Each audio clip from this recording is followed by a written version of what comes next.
Friday night, waiting for my sushi to get here. And let's see, got one update. Talk about a wine I opened up yesterday, so let's start with the Obsidian. Finished the Obsidian yesterday, day 3, night 3.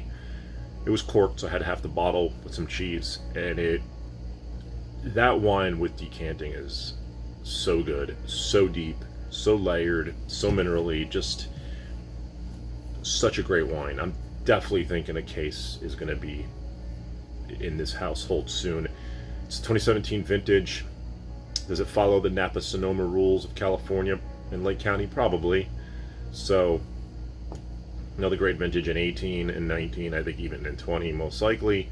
So we shall see. I think the fires were 20, so it depends when they picked. They picked before the fires, they were close to the fires. So Obsidian, unbelievable on night 3, just awesome, better than night 1.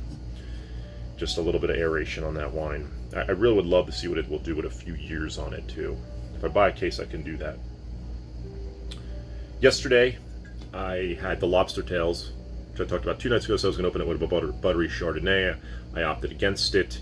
I want some of those Chardonnays I have, my higher end Chardonnays, to age a little bit longer. So I opened up, so I had a Godello, 2018, out of Galicia, northwest Spain. And typically, I believe this is the Spanish Chardonnay. Of course, to make Chardonnay in Spain, I like to buy a lot of indigenous grapes. Something like Italy and Spain have grapes that are more indigenous or more stereotypical of their countries. So Godello being one of them. And I think this is an unheralded white wine or white grape that's unbelievably good. A little more on the medium plus bodied wine, even full bodied wine. Not often oaked, but sometimes can see some oak, and I think it does great with it. A lot of times they'll age it put it sur lie and mix it around just for some number of months before they bottle it to give it a little bit more texture. Kind of smells like a Chardonnay, to be honest. If in a blind taste test, I would take this as Chardonnay. From where, I don't know exactly, but I absolutely would be guessing Chardonnay, not Godello here. It even has the viscosity sort of a Chardonnay. It's got that Meyer lemon here, lemon peel, white peach, unripe melon, a lot of things I get from Chardonnay. I'm not getting an oaky component, so I'm thinking of more of an unoaked Chard, a little more tropical here. Definitely getting some pineapple and papaya.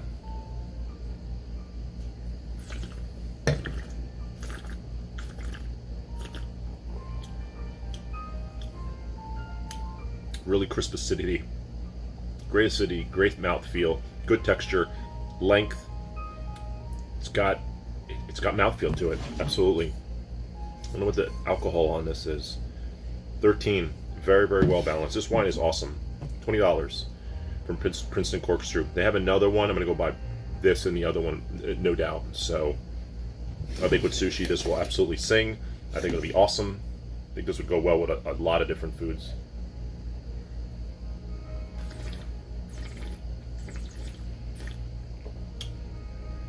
Great Chardonnay alternative, or just if you want to try a different white wine, Godello. You don't see it that often, but this one's exceptional. Gabo de Heel, however XIL is pronounced, and fantastic though. I would definitely be looking with my eyes more open for Godellos. Kind of forgot how much I love them. Sometimes I try a wine or a style and I love it, and then I just kind of forget about it, and then I see it, I'm like, oh, I want to get one of those. It's why when I window shop, when I go to a liquor store, wine store, I walk up and down all the aisles, just eyeballing and taking some mental inventory, even some pictures on my phone of wines that I may want to go back and buy. I'm going to open up another wine tonight too. The Muscadet Sevre in Maine, sur lie, so aged on its yeast. This is going to be most likely a more crisper, more acidic, lighter bodied. At least it should be. What it actually will be, we'll find out. I haven't had one of these in a while. I think I spoke about this in the mega unboxing. This is a $16 wine, always very affordable. Known for being an amazing oyster wine. Complements the oyster, doesn't take away from what you're doing, which is enjoying your oysters and the brine and the mignette and whatever else goes with it. You want to be tasting that food, which is like a delicacy. You don't really fill up on oysters, but absolutely a great aperitif to your meal. And this is the wine they typically say goes great with it. Can't say I've had too many of these. It almost should pour almost like white. Let's see. No, it's a little bit more golden than. Yeah, this one's got some color. This absolutely has some color. So anything on the back label worth mentioning? It's just a 2010, and you want to, Sevre and Maine Surly. So this is like the best expression from the Milan to Bourgogne grape. 12% alcohol. Alcohol's always a little bit lower. Again, you don't want to overpower that oyster or that delicate white fish you might be eating.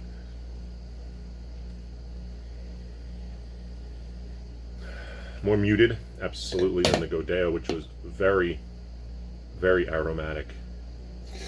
And after that, this just smells a little bit more muted. This might just need a little air. It's also very fresh, very young, 2010. And I do believe you would drink a lot of these very young.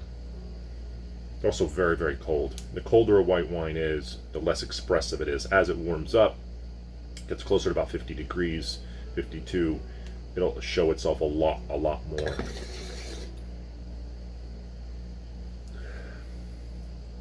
That's a minerally smell. Not getting a whole heck of a lot. Some light citrus, like a spurts of lemon lime. Very, very light though.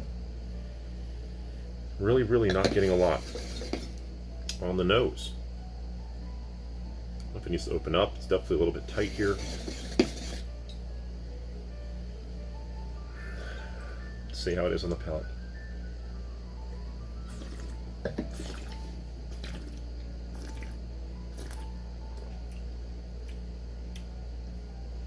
Very high acidity, high acid, more medium minus body. Like I said, it's not going to be a heavier wine.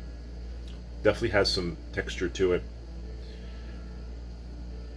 Definitely those sour citrus fruits for sure, or unripe fruits, unripe citrus and tree fruits, like peaches and pears, but unripe. Lemon lime.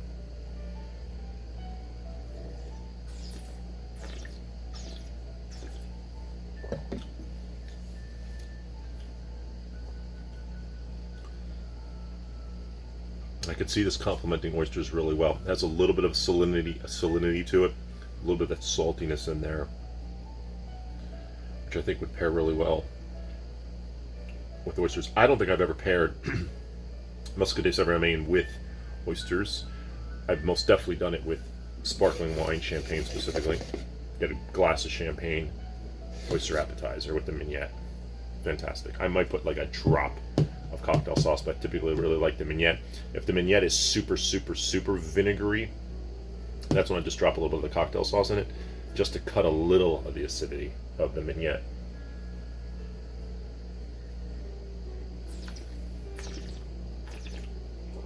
I think this needs to get a little warmer to better express itself, but it's definitely like everything I said. It's that unripe citrus and tree fruit taste.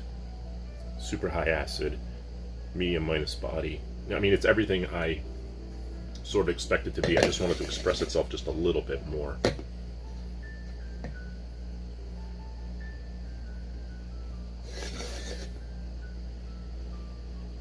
You get a little star fruit too.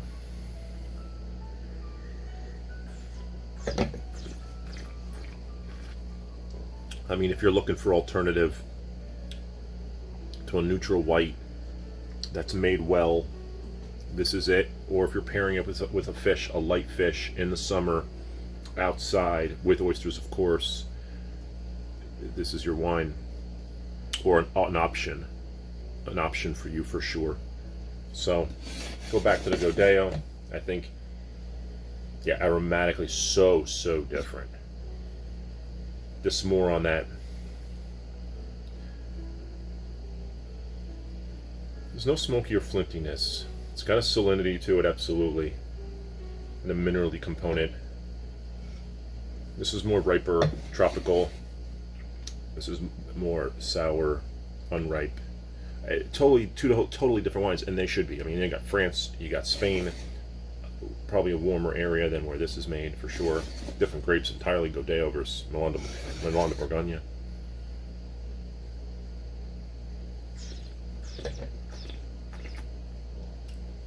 I think this is also would be a great sushi wine because it won't overpower the sushi. You're eating sushi for a reason, for those textures, for the fish, for the rawness, like everything about it. Especially if you're buying some specialized rolls, you really want to taste what the chef's doing with those rolls, with the sauces, whatever they're including in the sushi roll, or if you're just eating the fresh fish on its own. You don't want anything to overpower it and take away from that experience. You want to enhance it. This would absolutely be a wine to enhance flavors, as it adds a little bit of salinity, super high acid, which goes great with food. This definitely screams to being sushi, oyster, light white fish type fare, and to accentuate the food. I wouldn't necessarily drink this alone. This I absolutely would drink alone. This I would not. This is to me food wine, food wine, and then drink alone or food, depending on your food here. I don't think this is going to be the greatest sushi wine, although I have no problem drinking a wine like this with sushi. This one's not oaked, but I think this will accentuate more. I'll try both. I'll try both when my sushi gets here. Then maybe report back next time I do a video. So, 11 minutes in, talked about the Obsidian, we talked about Godello, which I don't think I've ever really spoken about at length. I probably talked about it in the mega unboxing because I got it from Princeton Corkscrew, and same with the Muscadet Sevre, Maine. So, but I did look this up, $20. I have another one, 21 and 22. Definitely gonna get both. And the Muscadet, and I haven't had that many of these, but I do believe I'd like having maybe one of these. I mean, now summer's almost over. I probably won't buy this again until next summer to pair it with something specific. Maybe go to a BYO that has some oysters, get some Kumamotos, which are my favorite oysters, and pair it with that and just see how it feels. See if it stands up to the hype. All right, with that, sushi's still not here. Should be here any minute. Go get prepared. Let these wines warm up just a little bit. And see if I give an update in a few days. Have a good night.